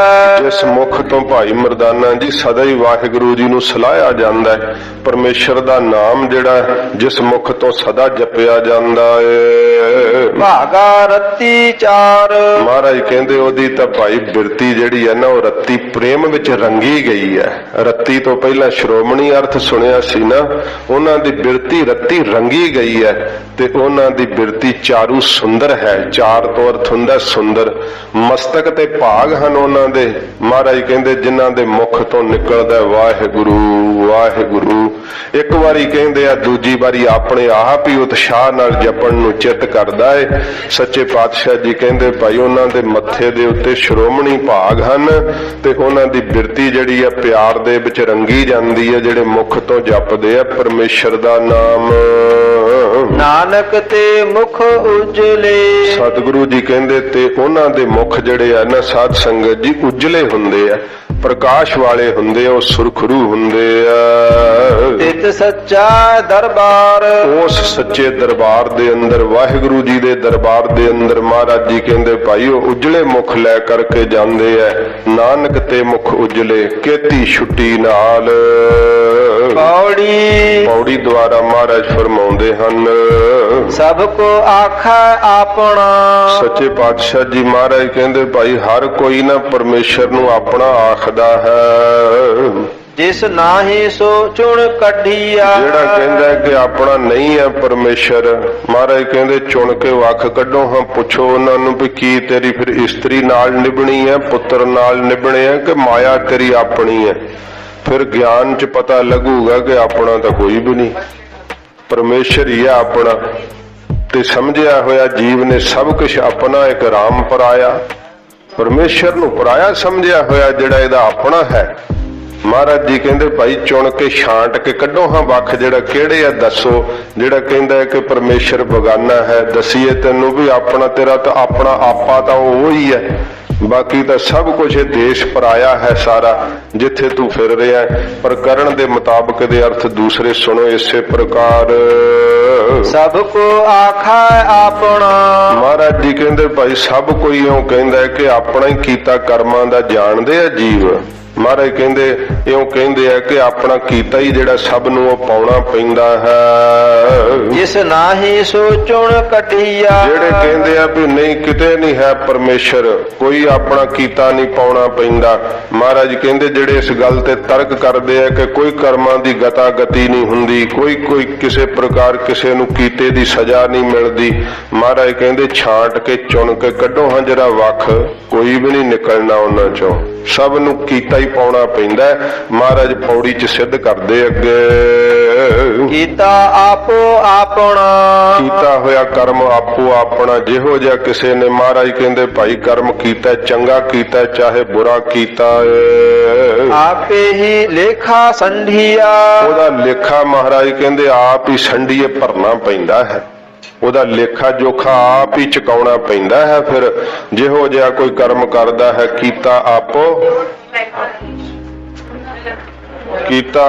ਆਪਣਾ, ਆਪੋ ਆਪਣਾ ਕੀਤਾ ਹੋਇਆ ਕਰਮ ਮਹਾਰਾਜ ਕਹਿੰਦੇ ਜਿਹੋ ਜਿਹਾ ਕੋਈ ਕਰਦਾ ਹੈ ਉਹੋ ਜਿਹਾ ਹੀ ਉਹਨੂੰ ਫਲ ਜਿਹੜਾ ਹੈ ਉਹ ਚੁਕਾਉਣਾ ਪੈਂਦਾ ਹੈ, ਸੰਢੀਏ ਭਰਨਾ ਪੈਂਦਾ ਹੈ। ਇੱਕ ਕੋਈ ਸਾਧੂ ਸੀਗੇ ਮਹਾਤਮਾ, ਉਹ ਨਾ ਜਦੋਂ ਗਜਾ ਕਰਿਆ ਕਰਨ ਤੇ ਮੁਖ ਤੋਂ ਕਿਹਾ ਕਰਨ ਕਰ ਭਲਾ ਹੋ ਭਲਾ ਅੰਤ ਭਲੇ ਦਾ ਭਲਾ। ਇੱਕ ਮਾਈ ਕਹਿੰਦੀ ਵੀ ਇਹ ਨਾ ਠੱਗਣ ਦਾ ਹੀ ਪ੍ਰੋਗਰਾਮ ਇਹਨਾਂ ਬਣਾਇਆ ਹੈ, ਕੀ ਕਹਿੰਦੇ ਕਰ ਭਲਾ ਹੋ ਭਲਾ, ਜੇ ਮੈਂ ਬੁਰਾ ਕਰੂੰਗੀ ਤੇ ਮੇਰਾ ਕੀ ਬੁਰਾ ਹੋ ਜਾਏਗਾ। ਮਹਾਰਾਜ ਨੇ ਕਿਹਾ ਕਿ ਵੀਰਾ ਆਪਨ ਬੁਰਾ ਮਿਟਾਵੇ ਤਾਹੂ ਬੁਰਾ ਨਿਕਟ ਨਹੀਂ ਆਵੇ। ਮਹਾਰਾਜ ਦੀ ਬਾਣੀ ਤਾਂ ਇਹ ਕਹਿੰਦੀ ਹੈ, ਉਸ ਤਰਕ ਕੀਤੀ ਵੀ ਲੈ ਮੈਂ ਬੁਰਾ ਕਰਦੀ ਹਾਂ ਸਾਧ ਦਾ ਤੇ ਮੇਰਾ ਕਿਵੇਂ ਬੁਰਾ ਹੋ ਜੂ ਭਲਾ। ਉਹਨ ਕੀ ਕੀਤਾ ਵੀ ਚੰਗੇ ਪਰੌਠੇ ਤਲੇ ਤੇ ਨਾਲ ਜ਼ਹਿਰ ਪਾਤੀ, ਕਹਿੰਦੇ ਵੀ ਇਹ ਪਖੰਡ ਹੈਗਾ, ਐਵੇਂ ਇਹ ਸਾਧੜੇ ਲੋਕਾਂ ਨੂੰ ਡਰਾਉਂਦੇ ਰਹਿੰਦੇ ਐਵੇਂ। ਤੇ ਉਹਨ ਕੀ ਕੀਤਾ, ਕਹਿੰਦੇ ਲਓ ਬਾਬਾ ਜੀ ਆ ਤੁਹਾਡੇ ਵਾਸਤੇ ਪ੍ਰਸ਼ਾਦੇ ਬਣਾਏ ਆ, ਕਹਿੰਦੇ 7 ਬਚਨ ਪਵਾ ਲਏ ਉਹਨਾਂ ਨੇ ਝੋਲੀ, ਅੱਗੇ ਵੀ ਖੜਦੇ ਸੀਗੇ ਤੇ ਉਸ ਦਿਨ ਵੀ ਪਵਾ ਲਏ। ਜਦੋਂ ਆਪਦੀ ਕੁਟੀਆ ਵਿੱਚ ਗਏ ਤੇ ਇਸ਼ਨਾਨ ਆਦਿਕ ਸੋਧ ਕੇ ਸੋਚਦੇ ਹੁਣ ਛਕਦੇ ਆ, ਉਹ ਮਾਈ ਨੂੰ ਆਪਣੇ ਪੁੱਤਰਾਂ ਲਈ ਭੋਜਨ ਖੇਤਾਂ ਵਿੱਚ ਖੜਨ ਨੂੰ ਦੇਰ ਹੋ ਗਈ। ਜਦੋਂ ਦੇਰ ਹੋ ਗਈ ਖੇਤਾਂ ਵਿੱਚ ਜਾਂਦੀ ਨੂੰ ਤੇ ਉਹ ਲਾਗੇ ਕੁਟੀਆ ਸੀ ਉਸੇ ਸਾਧ ਦੀ, ਉਹਦੇ 4 ਪੁੱਤਰ ਉੱਥੇ ਆ ਗਏ, ਕਹਿੰਦੇ ਬਾਬਾ ਜੀ ਕੋ ਖਾਣ ਨੂੰ ਨਹੀਂ ਹੈ, ਕਹਿੰਦੇ ਵੀ ਆ ਤੁਹਾਡੇ ਘਰੋਂ ਹੀ ਪ੍ਰਸ਼ਾਦਾ ਲਿਆਂਦਾ, ਲਓ ਮੈਂ ਤੁਹਾਡੇ ਘਰੋਂ ਜਦੋਂ ਰੋਟੀ ਆਊਗੀ ਉਦੋਂ ਛਕ ਲਾਂਗਾ, ਤੁਸੀਂ ਛਕ ਲਓ। ਉਹਨੇ ਉਹ 4 ਹੀ ਪਰੌਂਠੇ ਚੌਹਾਂ ਨੂੰ ਇੱਕ ਇੱਕ ਦੇ ਦਿੱਤਾ ਤੇ ਉਹ ਛਕ ਕੇ ਤੇ ਜਦੋਂ ਕੰਮੇ ਲੱਗੇ, ਜਦੋਂ ਰੋਟੀ ਲੈ ਕੇ ਆਈ ਤੇ ਉਹ ਬੇਹੋਸ਼ ਜੇ ਹੋਈ ਜਾਣ ਤੜਫਣ। ਉਹ ਕਹਿੰਦੀ ਕੀ ਗੱਲ ਹੈ ਤੁਹਾਨੂੰ, ਕਹਿੰਦੇ ਅਸੀਂ ਉਹ ਮਹਾਤਮਾ ਕੋ ਪ੍ਰਸ਼ਾਦਾ ਛਕ ਆਏ ਆ। ਉਸ ਸਮੇਂ ਲੱਗੀ ਦਵਥੜਾ ਮਾਰਨ ਕੇ ਆਪਣਾ ਕੀਤਾ ਤਾਂ ਉਸੇ ਵੇਲੇ ਹੀ ਪਾ ਲਿਆ। ਪੁੱਤਰ 4 ਹੀ ਮਾਰੇ ਗਏ ਜ਼ਹਿਰ ਦੇ ਨਾਲ, ਦਿੱਤੀ ਸੀ ਬਾਬਾ ਜੀ ਨੂੰ ਜ਼ਹਿਰ। ਮਹਾਰਾਜ ਕਹਿੰਦੇ ਕੀਤਾ ਆਪੋ ਆਪਣਾ, ਇਹ ਨਾ ਸੋਚੋ ਵੀ ਮੈਂ ਕਰਾਂ ਤੇ ਫਿਰ ਭੋਗੇ ਕੋਈ ਹੋਰ, ਨਹੀਂ ਇਹ ਕਰ ਕਰੇ ਸੋ ਇਹ ਕਰ ਪਾਏ, ਉਹ ਨਾ ਪਕੜੀਏ ਕਿਸੇ ਦਾ ਥਾਏ। ਮਹਾਰਾਜ ਕਹਿੰਦੇ ਕਲਯੁਗ ਦਾ ਨਿਯਮ ਹੈ, ਜਿਸ ਹੱਥ ਨਾਲ ਕੀਤਾ ਉਸੇ ਹੱਥ ਨੂੰ ਸਜ਼ਾ ਮਿਲੂਗੀ। ਇਸ ਕਰਕੇ ਸਿੱਖ ਇਸ ਗੱਲ ਨੂੰ ਸੋਚ ਕੇ ਸਤਿਗੁਰਾਂ ਦੀ ਸਿੱਖਿਆ ਨੂੰ ਪਾ ਕੇ ਬੁਰਾ ਕਰਮ ਨਹੀਂ ਕਰਦੇ। ਸਾਧ ਸੰਗਤ ਜੀ ਕਿਸੇ ਦਾ ਮਾੜਾ ਨਹੀਂ ਤੱਕਦੇ ਹਨ, ਇਹ ਸੱਚੇ ਪਾਤਸ਼ਾਹ ਜੀ ਮਹਾਰਾਜ ਕਹਿੰਦੇ ਹਨ ਕੀਤਾ ਆਪੋ ਆਪਣਾ। ਮਹਾਰਾਜ ਜੀ ਕਹਿੰਦੇ ਭਾਈ ਆਪੋ ਆਪਣਾ ਜੋ ਕੀਤਾ ਹੋਇਆ ਕਰਮ ਹੈ ਆਪੇ ਹੀ ਲੇਖਾ ਸੰਢੀਆ। ਉਹਦਾ ਲੇਖਾ ਜਿਹੜਾ ਨਾ ਮਹਾਰਾਜ ਕਹਿੰਦੇ ਸੰਢੀਏ ਆਪ ਹੀ ਭਰਨਾ ਪੈਂਦਾ, ਆਪ ਹੀ ਚੁਕਾਉਣਾ ਪੈਂਦਾ ਏ। ਜਾਂ ਰਹਿਣਾ ਨਾਹੀ ਆਤ ਜਗ। ਹਜੂਰ ਕਹਿੰਦੇ ਨੇ ਭਾਈ ਮਰਦਾਨਾ ਜੀ ਜਦੋਂ ਰਹਿਣਾ ਹੀ ਨਹੀਂ ਇਸ ਜਗਤ ਦੇ ਅੰਦਰ ਤਾ ਕਾਇਤ ਗਾਰਬ ਹੰਢੀਆ। ਤਾਂ ਕਿਉਂ ਆਪਣੇ ਰੂਪ ਦਾ ਹੰਕਾਰ ਕਰੀਏ, ਕਿਉਂ ਆਪਣੀ ਧਨ ਦਾ ਮਾਇਆ ਦਾ ਹੰਕਾਰ ਕਿਉਂ ਕਰੀਏ, ਇੰਨੇ ਪਦਾਰਥਾਂ ਦਾ ਹੰਕਾਰ ਕਿਉਂ ਕਰੀਏ। ਹੰਡੀਏ ਦਾ ਹੁੰਦਾ ਤੁਰੇ ਫਿਰਨਾ, ਰੂਪ ਦੇ ਹੰਕਾਰ ਵਿੱਚ ਕਿਉਂ ਐਵੇਂ ਤੁਰੇ ਫਿਰੀਏ, ਕਿਉਂਕਿ ਜਾਂ ਰਹਿਣਾ ਨਹੀਂ ਐਤ ਜਗ। ਜਦੋਂ ਰਹਿਣਾ ਹੀ ਨਹੀਂ ਜਿਉਂਦੇ ਇਸ ਸੰਸਾਰ ਦੇ ਅੰਦਰ, ਤਾਂ ਮੇਲਾ ਵੇਖਣ ਨੂੰ ਆਏ ਆ, ਅਸੀਂ ਤਮਾਸ਼ਾ ਵੇਖਣ ਨੂੰ ਆਏ ਆ। ਪਰ ਰਬਦ ਸੀਗੀ ਉਹ ਕਰਮਾਂ ਦਾ ਸੀਗੀ ਪੂੰਜੀ ਬਚੀ ਹੋਈ, ਉਹ ਭਗਤਾਉਣ ਨੂੰ ਆਏ ਆ। ਮਨਾ ਹੁਣ ਅੱਗੇ ਹੋਰ ਨਾ ਪੂੰਜੀ ਇਕੱਠੀ ਕਰ ਬੁਰੇ ਕਰਮ ਕਰ ਕਰਕੇ, ਇਹ ਤੈਨੂੰ ਭਗਤਾਉਣ ਵਾਸਤੇ ਹੀ ਜਨਮ ਪ੍ਰਾਪਤ ਹੋਇਆ। ਬੁਰੇ ਕਰੇਂਗਾ ਖੜੇ ਕਿਹੜੀਆਂ ਜੂਨਾਂ ਵਿੱਚ ਭਗਤਾਉਂਦਾ ਫਿਰੇਂਗਾ, ਲੇਖਾ ਤੈਨੂੰ ਹੀ ਭਰਨਾ ਪੈਣਾ ਹੈ। ਇਸ ਕਰਕੇ ਮਹਾਰਾਜ ਜੀ ਕਹਿੰਦੇ ਭਾਈ ਜੇ ਰੂਪ ਦਾ ਹੰਕਾਰ ਕਰੀਏ ਤਾਂ ਵੀ ਲੇਖਾ ਚੁਕਾਉਣਾ ਹੀ ਪੈਂਦਾ ਹੈ। ਜੇ ਮਾਇਆ ਦਾ ਧਨ ਦਾ ਦੇਹ ਦਾ ਹੰਕਾਰ ਕਰੀਏ ਤੇ ਮਹਾਰਾਜ ਕਹਿੰਦੇ ਉਹਦਾ ਲੇਖਾ ਦੇਣਾ ਹੀ ਪੈਂਦਾ। ਇਸ ਕਰਕੇ ਜਾਂ ਰਹਿਣਾ ਨਹੀਂ ਐਤ ਜਗ, ਜਦੋਂ ਰਹਿਣਾ ਹੀ ਨਹੀਂ ਇਸ ਜਗਤ ਦੇ ਅੰਦਰ, ਮਰ ਕੇ ਚਲੇ ਹੀ ਜਾਣਾ, ਇਸ ਗੱਲ ਦਾ ਪਤਾ ਕਰ ਲਿਆ, ਨਿਸ਼ਚੈ ਹੀ ਕਰ ਲਿਆ ਜਦੋਂ, ਤਾਂ ਮਹਾਰਾਜ ਕਹਿੰਦੇ ਕਾਇਤ ਗਾਰਬ ਹੰਢੀ ਹੈ। ਫਿਰ ਕਾਹਦੇ ਵਾਸਤੇ ਐਵੇਂ ਹੰਕਾਰ ਵਿੱਚ ਤੁਰੇ ਫਿਰੀਏ? ਜਦੋਂ ਹੰਕਾਰ ਜਿਹਨੂੰ ਹੁੰਦਾ ਉਹ ਹੰਕਾਰ ਨਾਲ ਹੀ ਕਿੱਲਾ ਠੁਕਿਆ ਹੁੰਦਾ, ਇਉਂ ਹੀ ਤੁਰੇ ਫਿਰਦੇ ਰਹਿੰਦੇ ਆ। ਤਾਂ ਮਹਾਰਾਜ ਜੀ ਕਹਿੰਦੇ ਹਨ ਜਾ ਰਹਿਣਾ ਨਹੀਂ ਐਤ ਜਗ, ਕਿ ਜਦੋਂ ਰਹਿਣਾ ਹੀ ਨਹੀਂ ਇਸ ਫਾਨੀ ਸੰਸਾਰ ਦੇ ਅੰਦਰ, ਤਾ ਕਾਇਤ ਗਾਰਬ ਹੰਢੀਆ। ਤਾਂ ਕਾਹਦੇ ਵਾਸਤੇ ਫਿਰ ਹੰਕਾਰ ਦੇ ਅੰਦਰ ਹੰਢੀਏ ਤੁਰੇ ਫਿਰੀਏ? ਸਾਧ ਸੰਗਤ ਜੀ ਜਿਹੜਾ ਵਸਤਰ ਹੰਢ ਜਾਂਦਾ ਨਾ ਉਹ ਫਿਰ ਪਾਟ ਜਾਂਦਾ ਹੈ। ਮਹਾਰਾਜ ਜੀ ਕਹਿੰਦੇ ਭਾਈ ਜਿਹਦਾ ਜੀਵਨ ਕਾਮ ਵਿੱਚ ਹੰਢ ਜਾਂਦਾ ਨਾ ਫਿਰ ਪਾਟ ਹੀ ਜਾਂਦਾ ਹੈ। ਜਿਹਦਾ ਜੀਵਨ ਕ੍ਰੋਧ ਵਿੱਚ ਹੰਢ ਜਾਂਦਾ ਹੈ ਉਹ ਫਿਰ ਪਾਟ ਹੀ ਜਾਂਦਾ ਹੈ ਜੀਵਨ। ਉਹ ਜੀਵਨ ਕਾਹਦਾ ਫਿਰ ਬਰਬਾਦ ਹੀ ਹੋ ਜਾਂਦਾ ਹੈ। ਮਹਾਰਾਜ ਜੀ ਕਹਿੰਦੇ ਕਿਉਂ ਭਾਈ ਹੰਕਾਰ ਕਰੀਏ? ਨਹੀਂ ਕਰਨਾ ਚਾਹੀਦਾ। ਜਦੋਂ ਰਹਿਣਾ ਹੀ ਨਹੀਂ ਇਸ ਸੰਸਾਰ ਦੇ ਅੰਦਰ ਤੇ ਕਾਹਦਾ ਹੰਕਾਰ ਹੈ? ਮੰਦਾ ਕਿਸਾ ਨ ਆਖੀਆ। ਹਜ਼ੂਰ ਕਹਿੰਦੇ ਮੰਦਾ ਵਾਕ ਨਾ ਭਾਈ ਕਿਸੇ ਨੂੰ ਵੀ ਆਖੀਏ, ਮੰਦਾ ਬੋਲ ਨਾ ਆਪਣੇ ਮੂੰਹ ਤੋਂ ਕਿਸੇ ਨੂੰ ਕਹੀਏ। ਪੜ ਅੱਖਰ ਇਹੋ ਬੁਝੀਆ। ਇਹ ਮਹਾਰਾਜ ਜੀ ਕਹਿੰਦੇ ਭਾਈ ਬ੍ਰਹਮ ਵਿਦਿਆ ਦੇ ਅੱਖਰ ਪੜ੍ਹ ਕੇ ਨਾ ਇਹੋ ਗੱਲ ਬੁੱਝੀਏ, ਇਹੋ ਗੱਲ ਸਮਝੀਏ ਕਿ ਮੰਦਾ ਵਾਕ ਨਾ ਕਿਸੇ ਨੂੰ, ਮੰਦਾ ਕੋ ਨਾ ਹਲਾਏ, ਕਿਸੇ ਨੂੰ ਵੀ ਮੰਦਾ ਵਾਕ ਨਾ ਕਹੀਏ, ਕਿਸੇ ਪ੍ਰਕਾਰ ਭੈੜਾ ਬੋਲਣਾ ਆਪਣੇ ਮੁਖ ਤੋਂ ਬੋਲੀਏ।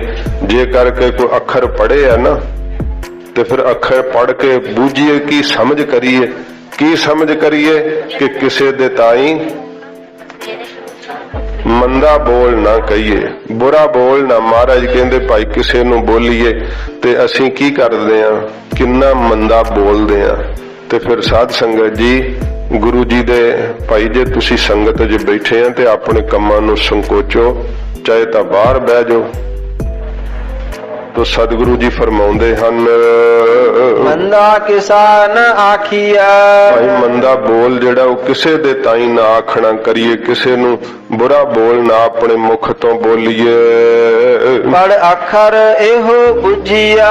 ਪੜ ਕੇ ਨਾ ਜੇ ਵੇਦ ਪੜ੍ਹੇ ਆ, ਸ਼ਾਸਤਰ ਪੜ੍ਹੇ ਆ, ਗਿਆਨ ਇੰਨਾ ਪੜ ਲਿਆ ਤੇ ਫਿਰ ਪੜ ਕੇ ਤਾਂ ਇਹੋ ਹੀ ਬੁੱਝੀਏ, ਸਮਝੀਏ ਨਾ ਕਿ ਕਿਸੇ ਨੂੰ ਭਾਈ ਮੰਦਾ ਬੋਲ ਨਹੀਂ ਆਖਣਾ ਚਾਹੀਦਾ।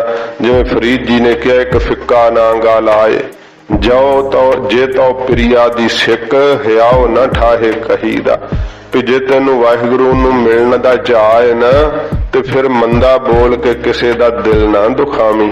ਇਉਂ ਮਹਾਰਾਜ ਸੱਚੇ ਪਾਤਸ਼ਾਹ ਜੀ ਕਹਿੰਦੇ ਨੇ ਭਾਈ ਜੇ ਬ੍ਰਹਮ ਵਿਦਿਆ ਪੜ੍ਹੀ ਹੈ, 4 ਅੱਖਰ ਪੜ੍ਹੇ ਆ ਤੇ ਪੜ ਅੱਖਰ ਇਹੋ ਬੂਝੀਏ। ਇਸ ਗੱਲ ਨੂੰ ਬੂਝੀਏ, ਸਮਝੀਏ, ਜਿਹੜਾ ਹੈ ਗਿਆਨ ਕਰੀਏ ਇਸ ਗੱਲ ਦਾ ਕਿ ਕਿਸੇ ਨੂੰ ਕਦੇ ਮੰਦਾ ਬੋਲ ਨਾ ਬੋਲੀਏ। ਮੂਰਖਾ ਨਾਲ ਨ ਲੁਝੀਆ। ਸੱਚੇ ਪਾਤਸ਼ਾਹ ਜੀ ਕਹਿੰਦੇ ਭਾਈ ਜਿਹੜਾ ਮੂਰਖ ਹੁੰਦਾ ਹੈ ਨਾ ਉਹਦੇ ਨਾਲ ਨਹੀਂ ਲੁੱਝਣਾ ਚਾਹੀਦਾ, ਉਹਦੇ ਨਾਲ ਨਹੀਂ ਉਲਝਣਾ ਚਾਹੀਦਾ, ਉਹਦੇ ਨਾਲ ਨਹੀਂ ਲੜਨਾ ਚਾਹੀਦਾ।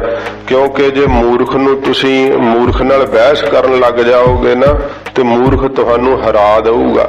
ਸਿਆਣੇ ਦਾ ਇਹ ਦਾਨਾਈ ਹੁੰਦੀ ਹੈ ਕਿ ਉਹ ਮੂਰਖ ਦੇ ਅੱਗੇ ਚੁੱਪ ਕਰ ਜਾਂਦੇ ਆ ਤੇ ਮੂਰਖ ਸੋਚਦਾ ਵੀ ਲੈ ਡਰ ਗਿਆ ਹੀ ਨਾ ਮੈਥੋਂ, ਇਹ ਮੂਰਖ ਸੋਚ ਲੈਂਦਾ ਹੈ। ਇਸ ਕਰਕੇ ਮਹਾਰਾਜ ਕਹਿੰਦੇ ਭਾਈ ਮੂਰਖ ਨਾਲ ਨਾ ਲੁੱਝੀਏ, ਕਦੇ ਵੀ ਲੁੱਝੀਏ ਭਾਵ ਝਗੜੀਏ ਨਾ ਮੂਰਖਾਂ ਦੇ ਨਾਲ। ਜੇ ਮੂਰਖ ਦੇ ਨਾਲ ਪੜ੍ਹ ਲਿਖ ਕੇ ਵੀ ਝਗੜਨਾ ਤੇ ਫਿਰ ਤੇਰੇ ਪੜ੍ਹਨ ਲਿਖਣ ਦਾ ਕੀ ਫਾਇਦਾ ਹੈ? ਤੇਰੀ ਬ੍ਰਹਮ ਵਿਦਿਆ ਦੇ ਪੜ੍ਹੇ ਦਾ ਕੀ ਲਾਭ ਹੈ? ਸਾਧੂ ਜਿਹੜੇ ਆ ਸਾਧ ਸੰਗਤ ਜੀ ਨਾਮ ਸਿਮਰਨ ਦੀ ਕਮਾਈ ਕਰਨ ਵਾਲੇ, ਉਹ ਮੂਰਖ ਨੂੰ ਜਿਹੜਾ ਹੈ ਨਾ ਉਹ ਸਾਧ ਸੰਗਤ ਜੀ ਕਦੇ ਉਹਨਾਂ ਨਾਲ ਲੂਝਦੇ ਨਹੀਂ, ਕਦੇ ਕੋਈ ਬਤੰਡਾਵਾਦ ਨਹੀਂ ਕਰਦੇ, ਕਦੇ ਕੋਈ ਝਗੜਾ ਨਹੀਂ ਕਰਦੇ। ਜੇ ਕਰਕੇ ਪੜ੍ਹ ਲਿਖ ਕਰਕੇ ਝਗੜੇ ਹੀ ਕਰਨੇ ਆ, ਦੁੰਦਵਾਦ ਹੀ ਕਰਨਾ ਤੇ ਫਿਰ ਪੜ੍ਹਨ ਲਿਖਣ ਦਾ ਕੀ ਫਾਇਦਾ ਹੋਇਆ? ਜੇ ਆਪਣਾ ਮਨ ਹੀ ਨਹੀਂ ਸ਼ਾਂਤ ਕੀਤਾ। ਕਈ ਪੜ੍ਹਦੇ ਤੇ ਇਸ ਕਰਕੇ ਵੀ ਚਲੋ ਕੁਝ ਪਤਾ ਹੋਣਾ ਚਾਹੀਦਾ ਤੇ ਲੜਾਂ ਝਗੜਾਂਗੇ, ਜੇ ਕੋਈ ਗੱਲ ਤੇ ਬਹਿਸ ਬਸਈਆ ਤੇ ਕਰ ਸਕੀਏ ਨਾ। ਤਾਂ ਮਹਾਰਾਜ ਕਹਿੰਦੇ ਮੂਰਖ ਦੇ ਨਾਲ ਭਾਈ ਕੀ ਬਹਿਸ ਬਸਈਆ ਕਰਨਾ ਹੈ? ਤੇ ਮੂਰਖ ਜਿਹੜੇ ਆ ਉਹ ਤਾਂ ਗੱਲਾਂ ਬਾਤਾਂ ਦੇ ਵਿੱਚ ਭਾਈ ਜਿੱਤ ਜਾਂਦੇ ਆ। ਇਸ ਕਰਕੇ ਮੂਰਖ ਦੇ ਨਾਲ ਨਹੀਂ ਲੂਝਣਾ ਚਾਹੀਦਾ, ਨਹੀਂ ਮਹਾਰਾਜ ਕਹਿੰਦੇ ਉਹਦੇ ਨਾਲ ਝਗੜਨਾ ਚਾਹੀਦਾ। ਉਹਨੂੰ ਤਾਂ ਮੱਥਾ ਹੀ ਟੇਕ ਛੱਡੇ ਵੀ ਤੂੰ ਠੀਕ ਹੈ ਆਪਣਾ ਕੰਮ ਕਰ। ਇਸ ਪ੍ਰਕਾਰ ਭਾਈ ਮੂਰਖ ਦਾ ਖਹਿੜਾ ਹੀ ਛੱਡ ਦੇਵੇ। ਸ਼ਲੋਕ ਮਹੱਲਾ ਪਹਿਲਾ। ਧੰਨ ਗੁਰੂ ਨਾਨਕ ਦੇਵ ਸੱਚੇ ਪਾਤਸ਼ਾਹ ਜੀ ਮਹਾਰਾਜ ਬਖਸ਼ਿਸ਼ ਕਰਦੇ ਆ। ਸ਼ਲੋਕ ਸੰਪੂਰਨਤ ਨਹੀਂ ਹੋਣਾ, ਚਲੋ ਇਹਦਾ ਆਪਾਂ ਜਿਹੜੀ ਆਰੰਭਤਾ ਹੈ ਮਹਾਰਾਜ ਸਾਹਿਬ ਜੀ ਕਿਰਪਾ ਕਰਨ। ਇੱਛਾ ਤਾਂ ਸੀਗੀ ਕਿ 20ਵਾਂ ਸ਼ਲੋਕ ਅੱਜ ਸੰਪੂਰਨ ਹੋ ਜਾਏਗਾ, ਪਰ ਮਹਾਰਾਜ ਜੀ ਨੂੰ ਜਿਵੇਂ ਪਾਉਂਦਾ ਹੈ ਉਵੇਂ ਹੁੰਦਾ। ਸਤਿਗੁਰੂ ਜੀ ਫਰਮਾਉਂਦੇ ਹਨ, ਪਹਿਲੇ ਪਾਤਸ਼ਾਹ ਧੰਨ ਗੁਰੂ ਨਾਨਕ ਸਾਹਿਬ ਜੀ, ਫਿਰ ਪੜੋ ਇਹ ਸਰਲੇਖ। ਸ਼ਲੋਕ ਮਹੱਲਾ ਪਹਿਲਾ।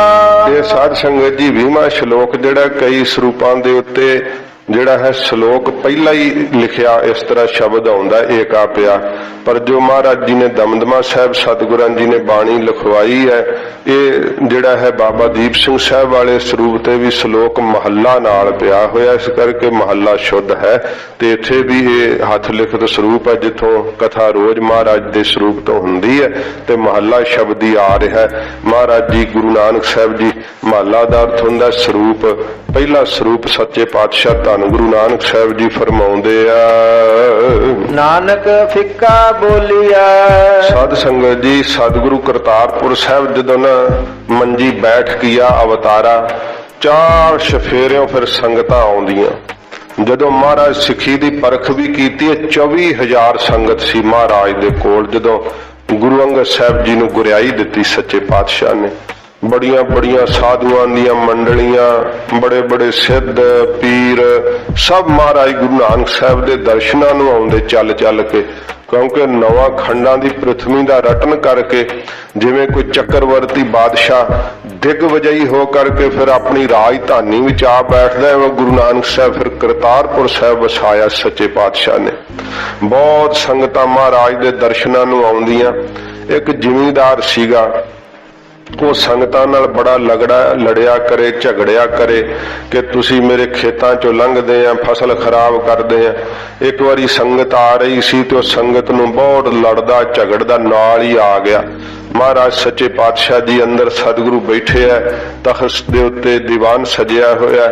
ਮਹਾਰਾਜ ਦੇ ਹਜ਼ੂਰ ਆ ਕੇ ਕਹਿਣ ਲੱਗਾ ਕਿ ਮਹਾਰਾਜ ਵੇਖੋ, ਇਹ ਤੁਹਾਡੇ ਸਿੱਖ ਜਿਹੜੇ ਆ ਇਹ ਮੇਰੀ ਫਸਲ ਮਿੱਧਦੇ ਆ, ਮੇਰੇ ਖੇਤਾਂ ਦੇ ਵਿੱਚ ਦੀ ਡੰਡੀਆਂ ਪਾਉਂਦੇ ਆ। ਇਹ ਉਹ ਫਿੱਕੇ ਬੋਲ ਬੋਲਣ ਲੱਗਾ ਤਾਂ ਹਜ਼ੂਰ ਉਸ ਨੂੰ ਮਹਾਰਾਜ ਸੁਣ ਕਰਕੇ ਸਿੱਖਿਆ ਦਿੰਦੇ ਆ। ਗਰੀਬ ਨਵਾਜ ਸਮਸਤ ਜੀਆਂ ਦੇ ਤਾਈਂ ਹਜ਼ੂਰ ਬਖਸ਼ਿਸ਼ ਕਰਕੇ ਸਿੱਖਿਆ ਦਿੰਦੇ ਆ। ਨਾਨਕ ਫਿੱਕਾ ਬੋਲਿਆ। ਧੰਨ ਗੁਰੂ ਨਾਨਕ ਦੇਵ ਸੱਚੇ ਪਾਤਸ਼ਾਹ ਜੀ ਮਹਾਰਾਜ ਕਹਿੰਦੇ, ਭਾਈ ਜੇ ਆਪਣੇ ਮੂੰਹ ਤੋਂ ਫਿੱਕਾ ਬੇਰਸੀ ਵਾਲਾ ਬੋਲ ਬੋਲੀਏ, ਤਨ ਮਨ ਫਿੱਕਾ ਹੋਏ। ਫਿਰ ਮਹਾਰਾਜ ਕਹਿੰਦੇ ਭਾਈ ਉਹਦਾ ਤਨ ਵੀ ਤੇ ਮਨ ਵੀ ਬੇਰਸੀ ਵਾਲਾ ਹੋ ਜਾਂਦਾ, ਫਿੱਕਾ ਹੋ ਜਾਂਦਾ। ਬੋਲ ਤਾਂ ਮੂੰਹ ਤੋਂ ਬੋਲਿਆ ਹੁੰਦਾ ਹੈ, ਪਰ ਸਾਧ ਸੰਗਤ ਜੀ ਮਨ ਵੀ ਫਿੱਕਾ ਹੋ ਜਾਂਦਾ। ਕਿਸੇ ਨੂੰ ਵੀ ਤੁਸੀਂ ਬੋਲਦੇ ਆ ਨਾ, ਜਦੋਂ ਕੋਈ ਲੜਾਈ ਝਗੜਾ ਕੋਈ ਫਿੱਕਾ ਬੋਲ ਬੋਲਦੇ ਆ ਤੇ ਵੇਖੋ ਤੁਹਾਡੇ ਮਨ ਦੀ ਉਦੋਂ ਕੀ ਹਾਲਤ ਹੁੰਦੀ ਹੈ। ਤੁਹਾਡਾ ਸਰੀਰ ਵੀ ਉਸ ਸਮੇਂ ਕੋਈ ਸਥਿਰ ਨਹੀਂ ਹੁੰਦਾ ਹੈ। ਇਸ ਤਰ੍ਹਾਂ ਦੀ ਹਾਲਤ ਹੁੰਦੀ ਹੈ ਕਿ ਜੇ ਮੂੰਹ ਤੋਂ ਬੇਰਸੀ ਵਾਲਾ ਬੋਲ ਬੋਲਿਆ, ਮਹਾਰਾਜ ਕਹਿੰਦੇ ਉਹਦਾ ਸਰੀਰ ਵੀ ਬੇਰਸ ਹੋ ਜਾਂਦਾ ਹੈ ਤੇ ਉਹਦਾ ਮਨ ਵੀ ਜਿਹੜਾ ਨਾ ਉਹ ਬੇਰਸ ਹੋ ਜਾਂਦਾ ਹੈ।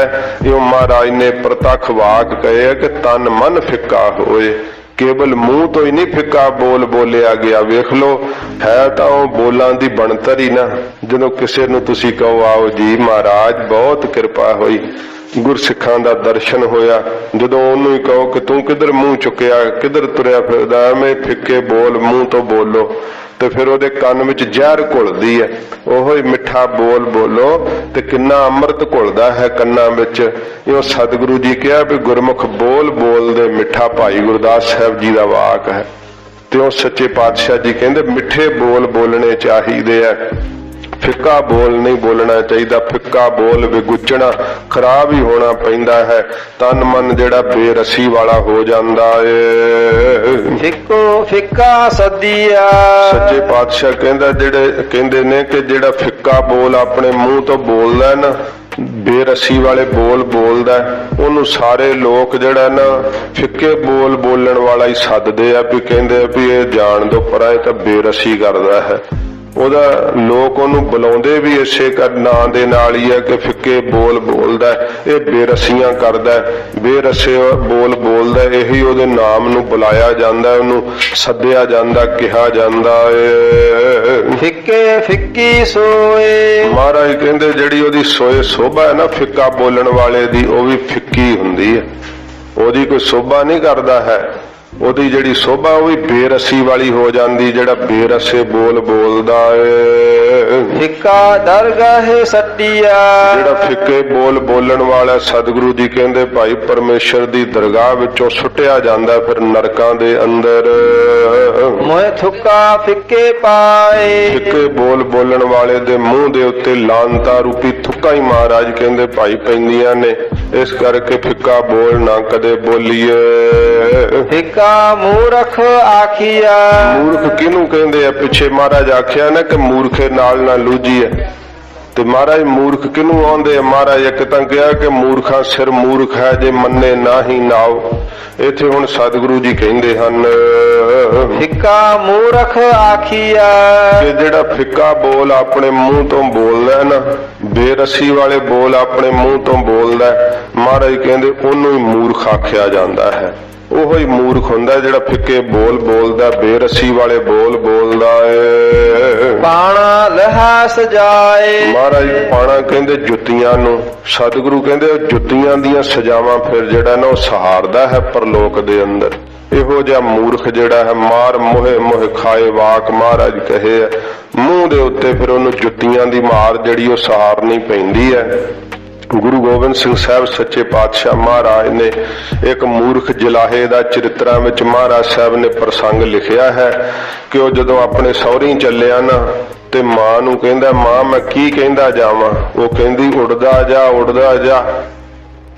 ਉਹਨੇ ਤਾਂ ਇਉਂ ਕਹਿਤਾ ਵੀ ਤੂੰ ਉਹਨੂੰ ਖੁਸ਼ੀ ਨਾਲ ਜਾ, ਤੇ ਉਹ ਤੁਰਿਆ ਜਾਵੇ ਕਰੀ ਜਾਵੇ ਉੱਡ ਜਾ ਉੱਡ ਜਾ ਉੱਡ ਜਾ। ਅੱਗੇ ਸ਼ਿਕਾਰੀਆਂ ਨੇ ਜਾਲ ਪਾਇਆ ਹੋਇਆ ਸੀ, ਕਹਿੰਦੇ ਬੜੀ ਅਪਸ਼ਗਨੀ ਕਰਦਾ ਹੈ, ਫੜੋ ਇਹਨੂੰ। ਉਹਨਾਂ ਚੰਗਾ ਕੁੱਟਿਆ ਵੀ ਫੜ ਕੇ ਉਹਨੂੰ, ਤੂੰ ਉੱਡ ਜਾ ਕਹਿੰਦਾ ਅਸੀਂ ਪੰਛੀ ਫੜਨੇ ਆ। ਜਦੋਂ ਉਹਨਾਂ ਚੰਗਾ ਕੁੱਟਿਆ ਨਾ, ਉਹ ਕਹਿੰਦਾ ਮੈਂ ਕੀ ਕਹਾਂ? ਕਹਿੰਦੇ ਤੂੰ ਕਹਿ ਆ ਫਸ ਆ ਫਸ। ਉਹ ਫਿਰ ਤੁਰਿਆ ਜੇ ਚੁੱਪ ਨਾ ਕਰੇ, ਮੂਰਖ ਚੁੱਪ ਨਹੀਂ ਕਰਦਾ, ਕਹਿੰਦਾ ਆ ਫਸ ਆ ਫਸ। ਅੱਗੇ ਚੋਰ ਜਾਂਦੇ ਪਏ ਸੀ, ਕਹਿੰਦੇ ਬੜੀ ਅਪਸ਼ਗਨੀ ਕਰਨ ਡਿਆ, ਫੜੋ ਇਹਨੂੰ ਕੁੱਟੋ। ਮਾਰਿਆ ਉਹਨੂੰ ਚੰਗਾ ਕੁੱਟਿਆ, ਕਹਿੰਦਾ ਮੈਂ ਕੀ ਕਹਾਂ? ਕਹਿੰਦੇ ਤੂੰ ਕਹੇ ਵੀ ਲੈ ਆਓ ਧਰ ਜਾਓ, ਲੈ ਆਓ ਧਰ ਜਾਓ। ਕਹਿੰਦਾ ਅੱਛਾ। ਉਹ ਇਉਂ ਬੋਲਣ ਲੱਗ ਪਿਆ ਵੀ ਲੈ ਆਓ ਧਰ ਜਾਓ, ਲੈ ਆਓ ਧਰ ਜਾਓ। ਅੱਗੇ ਕੋਈ ਸ਼ਿਵਿਆਂ ਵਿੱਚ ਦੋ ਭਰਾ ਸੀ, ਇੱਕ ਬਾਹਲਾ ਬਿਮਾਰ ਸੀ ਤੇ ਇੱਕ ਚੜਾਈ ਕਰ ਗਿਆ, ਤੇ ਉਹਨੂੰ ਉਹ ਜਦੋਂ ਦਾਗਣ ਲੱਗੇ ਤੇ ਉਹ ਕਹਿੰਦਾ ਧਰ ਜਾਓ ਲੈ ਆਓ, ਧਰ ਜਾਓ ਲੈ ਆਓ। ਕਹਿੰਦੇ ਤੇ ਦੂਜੇ ਨੂੰ ਵੀ ਮਾਰਦਾ, ਚੰਗਾ ਕੁੱਟਿਆ ਉਹਨਾਂ ਫੜ ਕੇ ਵੀ ਤੂੰ ਕੀ ਮੂੰਹ ਤੋਂ ਬੋਲਦਾ ਹੈ। ਇਹ ਬਹੁਤ ਮਹਾਰਾਜ ਜੀ ਨੇ ਉਹਦਾ ਜਿਹੜਾ ਪ੍ਰਸੰਗ ਲਿਖਿਆ, ਕਹਿੰਦਾ ਮੈਂ ਕੀ ਕਹਾਂ? ਕਹਿੰਦਾ ਤੂੰ ਕੋ ਬੁਰੀ ਹੋਈ ਬੁਰੀ ਹੋਈ। ਉਹ ਕਹਿਣ ਲੱਗ ਪਿਆ ਬੁਰੀ ਹੋਈ ਬੁਰੀ ਹੋਈ। ਅੱਗੇ ਕਿਸੇ ਦੇ ਬੱਚਾ ਨਹੀਂ ਸੀ ਜਨਮਦਾ ਤੇ ਉਹ ਬੜੇ ਚਿਰ ਬਾਅਦ ਬੱਚਾ ਜਨਮਿਆ, ਕਹਿੰਦਾ ਬੁਰੀ ਹੋਈ ਬੁਰੀ ਹੋਈ। ਉਹਨਾਂ ਫੜ ਕੁੱਟਿਆ ਚੰਗਾ। ਕਹਿੰਦਾ ਮੈਂ ਕੀ ਕਹਾਂ, ਇੰਨੇ ਛਿੱਤਰ ਪੈ ਰਹੇ। ਪਾਣਾ ਲਹਿ ਸਜਾਏ, ਮੂਰਖ ਫਿਰ ਸਜਾ ਹੀ ਲੈਂਦਾ। ਤੂੰ ਕਹਿੰਦੇ ਤੂੰ ਕਹ ਭਲੀ ਹੋਈ ਭਲੀ ਹੋਈ। ਅੱਗੇ ਕਿਸੇ ਦਾ ਛੱਪਰ ਛੜ ਗਿਆ ਸੀ ਉੱਥੇ, ਕਹਿੰਦਾ ਭਲੀ ਹੋਈ। ਜ਼ਿਮੀਦਾਰ ਨੇ ਚੰਗਾ ਕੁੱਟਿਆ ਫੜ ਕੇ। ਮਹਾਰਾਜ 10ਵੇਂ ਪਾਤਸ਼ਾਹ ਪ੍ਰਸੰਗ ਲਿਖਿਆ ਵੀ ਸਹੁਰੇ ਜਾਂਦਿਆਂ ਤੱਕ 10,000 ਛਿੱਤਰ ਖਾਦੇ ਉਹਨੇ, ਤੇ ਉੱਥੇ ਛਿੱਤਰਾਂ ਦੀ ਮਾਰ ਨਾਲ ਹੀ ਸਹੁਰੇ ਗਿਆ ਚੜਾਈ ਕਰ ਗਿਆ। ਇਹ ਮਹਾਰਾਜ ਜੀ ਕਹਿੰਦੇ ਭਾਈ ਮੂਰਖਾਂ ਦੀ ਇਹ ਹਾਲਤ ਹੁੰਦੀ ਹੈ, ਉਹ ਮਾਰ ਹੀ ਖਾਂਦੇ ਆ। ਫਿਰ ਜਦੋਂ ਫਿੱਕਾ ਬੋਲ ਬੋਲਦੇ ਆ ਮੂੰਹ ਤੋਂ ਤੇ ਮਾਰ ਹੀ ਖਾਣੀ ਪੈਂਦੀ ਹੈ। ਹਜੂਰ ਕਹਿੰਦੇ ਹਨ ਫਿੱਕਾ ਮੂਰਖ ਆਖੀਆ। ਮਹਾਰਾਜ ਕਹਿੰਦੇ ਬੇਰਸੀ ਵਾਲੇ ਜਿਹੜਾ ਬੋਲ ਬੋਲਦਾ ਉਹਨੂੰ ਹੀ ਮੂਰਖ ਕਿਹਾ ਜਾਂਦਾ, ਜਦੋਂ ਖੋਟੇ ਬੋਲ ਬੋਲੇ, ਫਿੱਕੇ ਬੋਲ ਆਪਣੇ ਮੂੰਹ ਤੋਂ ਬੋਲੇ। ਪਾਣਾ ਲਹਾ ਸਜਾਏ। ਮਹਾਰਾਜ ਕਹਿੰਦੇ ਭਾਈ ਉਹ ਪਾਣਾ ਜੁੱਤੀਆਂ ਦੀਆਂ ਸਜ਼ਾਵਾਂ ਦਾ ਹੀ ਹੱਕਦਾਰ ਹੁੰਦਾ ਹੈ। ਇਹ ਸਜ਼ਾ ਫਿਰ ਉਹ ਸਹਾਰਦਾ ਹੈ। ਇੱਥੇ ਸ਼ਲੋਕ ਜਿਹੜਾ ਹੈ ਇਹ ਸੰਪੂਰਨ ਹੋਇਆ। ਅੱਗੇ ਮਹੱਲੇ ਦੁਆਰਾ ਮਹਾਰਾਜ ਜੀ ਸਿੱਖਿਆ ਦੇਣਗੇ ਸੱਚੇ ਪਾਤਸ਼ਾਹ ਜੀ ਮਹਾਰਾਜ।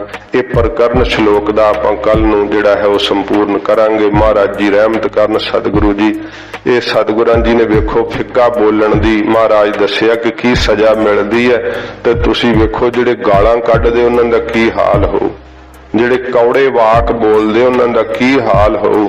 ਇਸ ਕਰਕੇ ਫਿੱਕਾ ਬੋਲ ਕੇ ਕਿਸੇ ਦਾ ਦਿਲ ਨਹੀਂ ਦਿਖਾਉਣਾ ਚਾਹੀਦਾ, ਕਿਉਂਕਿ ਸਭਨਾਂ ਦੇ ਅੰਦਰ ਵਾਹਿਗੁਰੂ ਜੀ ਵਸਦੇ ਆ। ਜਦੋਂ ਆਪਣੇ ਮੁਖ ਤੋਂ ਫਿੱਕਾ ਬੋਲ ਬੋਲੀਏ ਫਿਰ ਸਾਧ ਸੰਗਤ ਜੀ ਇਹਦਾ ਵੀ ਕਈ ਨਾ ਦੇਖੋ, ਜਿਹੜਾ ਕੋਈ ਤੁਹਾਨੂੰ ਨਿਤਨੇਮ ਕਰਨ ਦੇ ਵਿੱਚ ਸੰਗਤ ਕਰਨ ਵਿੱਚ ਰੁਕਾਵਟ ਪਾਉਂਦਾ ਉਸ ਨੂੰ ਕੋਈ ਤਾੜ ਕੇ ਕਿਹਾ ਹੋਇਆ ਉਹ ਫਿੱਕਾ ਬੋਲ ਨਹੀਂ ਹੁੰਦਾ ਹੈ। ਕਿਉਂਕਿ ਮੂਰਖ ਨੂੰ ਇਹ ਵੀ ਮਹਾਰਾਜ ਵਾਕ ਕਹੇ ਹਨ ਕਿ ਜਦੋਂ ਨਾ ਹੀ ਗਲੋਂ ਲੱਥੇ ਨਾ ਹੀ ਲੱਥੇ ਤੇ ਮੂਰਖ ਗੰਢ ਪਵੈ ਮੋਹਿ ਮਾਰ। ਫਿਰ ਮਹਾਰਾਜ ਕਹਿੰਦੇ ਇੱਕ ਤਾਂ ਇਹਦਾ ਅਰਥ ਹੈ ਕਿ ਉਹਦੇ ਵੱਲੋਂ ਮੂੰਹ ਮਾਰਨ ਛੱਡਣਾ ਚਾਹੀਦਾ, ਭਾਵ ਉਹਨੂੰ ਬੁਲਾਉਣਾ ਨਹੀਂ ਚਾਹੀਦਾ। ਪਰ ਨਾ ਹੀ ਗਲੋਂ ਲੱਥੇ ਤੇ ਫਿਰ ਉਹਨੂੰ ਚਾਟਾ ਛਕਾਉਣਾ ਹੀ ਪੈਂਦਾ, ਫੇਰ ਹੀ ਗਲੋਂ ਲੱਥਦਾ ਹੈ। ਇਸ ਪ੍ਰਕਾਰ ਇਹ ਮਹਾਰਾਜ ਜੀ ਦਾ ਅਰਥ ਇਹ ਸਮਝਣਾ ਕਿ ਭਾਈ ਆਪਣੇ ਜਿਹੜੇ ਜੀਵਨ ਦੇ ਅੰਦਰ ਅਸੀਂ ਐਵੇਂ ਬੇਰਸੀ ਦੇ ਬੋਲ ਬੋਲੀ ਜਾਂਦੇ ਆ, ਕ੍ਰੋਧਵਸ ਹੋ ਕਰਕੇ ਫਿੱਕਾ ਬੋਲਦੇ ਆ, ਤੇ ਉਹ ਨਹੀਂ ਸਾਨੂੰ ਬੋਲਣਾ ਚਾਹੀਦਾ। ਇਉਂ ਸਤਿਗੁਰੂ ਕਹਿੰਦੇ ਭਾਈ ਜਿਹੜੇ ਫਿਰ ਨਹੀਂ ਹਟਦੇ ਬੋਲਦੇ ਆ ਫਿੱਕੇ ਬੋਲ, ਉਹਨਾਂ ਨੂੰ ਫਿਰ ਮੂਰਖ ਹੀ ਕਿਹਾ ਜਾਂਦਾ ਹੈ। ਫਿੱਕਾ ਮੂਰਖ ਆਖੀਐ ਪਾਣਾ ਲਹਿ ਸਜਾਏ। ਉਹ ਪਾਣਾ ਜੁੱਤੀਆਂ ਦੀਆਂ ਸਜ਼ਾਵਾਂ ਦਾ ਹੀ ਹੱਕਦਾਰ ਹੁੰਦਾ ਹੈ, ਉਹਨੂੰ ਫਿਰ ਜੁੱਤੀਆਂ ਦੀ ਮਾਰ ਹੀ ਪੈਂਦੀ ਹੈ। ਇਹ ਸੱਚੇ ਪਾਤਸ਼ਾਹ ਜੀ ਮਹਾਰਾਜ ਹਜ਼ੂਰ ਨੇ ਸਿੱਖਿਆ ਬਖਸ਼ਿਸ਼ ਕੀਤੀ ਹੈ। ਗਰੀਬ ਨੂੰ ਅੱਜ ਰਹਿਮਤ ਕਰਨ। ਸਤਿਗੁਰੂ ਜੀ ਦਾ ਅੰਮ੍ਰਿਤ ਉਪਦੇਸ਼ ਹਿਰਦੇ ਚ ਵਸੇ, ਹੋਈਆਂ ਭੁੱਲਾਂ ਬਖਸ਼ ਲੈਣੀਆਂ ਜੀ।